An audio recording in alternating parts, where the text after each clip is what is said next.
Can you tell me what intellectual honesty means? For me, honesty is a real priority, and especially intellectual honesty. So your purpose in discussing with someone else some idea or other. And I think that a lot of people mistake that purpose, and I think what they're interested in is I'm going to win this argument. I'm going to be right. Everyone's going to see me win the argument, not the other person, or whatever.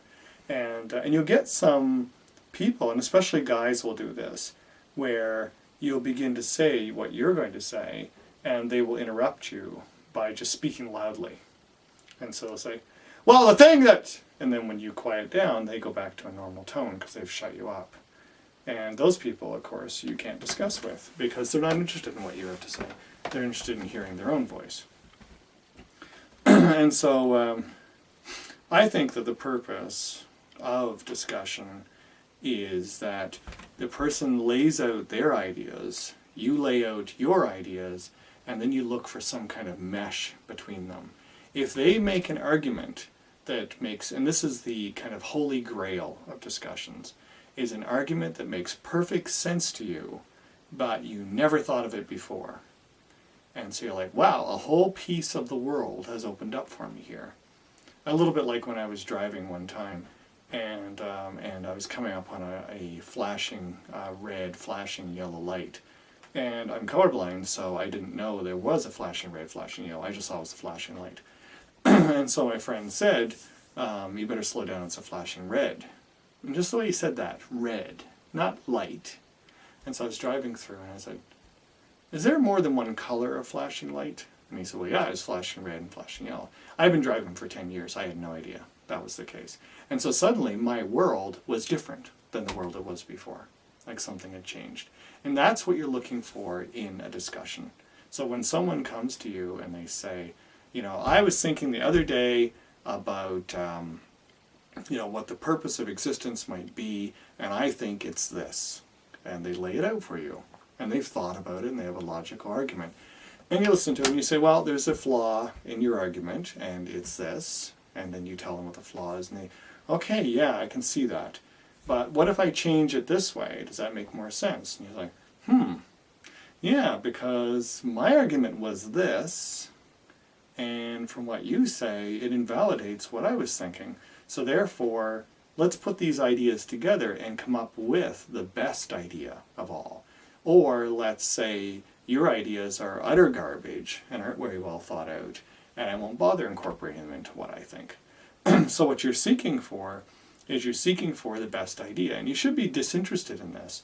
And so if you're having a discussion with someone and you come up with an idea that makes their argument better than yours, you have an ethical responsibility to tell them that idea, to support their argument. If your argument is unsupportable, that has nothing to do with your ego.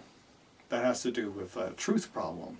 And so if your argument's unsupportable, at some point you're going to realize this, hopefully, and you're going to say, you know, I withdraw all that stuff that I said because now that I look at it clearly, it doesn't make any sense. And so that's actually what you're looking for in a discussion. Now, people, of course, this is what I call intellectual dishonesty. People will pretend all sorts of things for like ego reasons or whatever. And so, for instance, if you're having a discussion with someone, then they can try to distract you by saying, well, people should be kind. I don't like the abrupt way that you're speaking. And you say, okay, so suddenly now we're not talking about meaning or purpose or something like this. Instead now we're talking about my way of speaking, which is an entirely different discussion. So let's set my way of speaking aside for now, finish our discussion, and then go back if you still have interest in our way of speaking. But of course they brought up the way of speaking to deflect you from what you're actually discussing, which means you're probably coming pretty close to striking a nerve with that person, and they were getting unsure and insecure, and they're trying to manipulate you. So that is what I call intellectually dishonest. That is disingenuous. And there are lots of people who do that kind of thing. There's people who will pretend they don't know what you're talking about. And so I was having a discussion one time with this guy, and And I asked him to describe this like force that sits in his life that he thinks of as really important. And he said, well, what do you mean? I said, well, and I described it again, using the same terms that he used, and he would understand. Well, I'm not sure I know what you mean. And I said, okay, that's enough.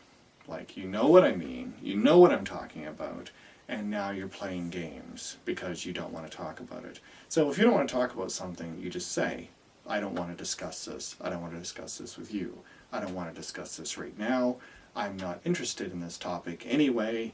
I don't like the way you're speaking to me. There's a whole bunch of different ways that you can cope with that matter without pretending you don't know what somebody means. And that is manipulation, and that is unfair and dishonest.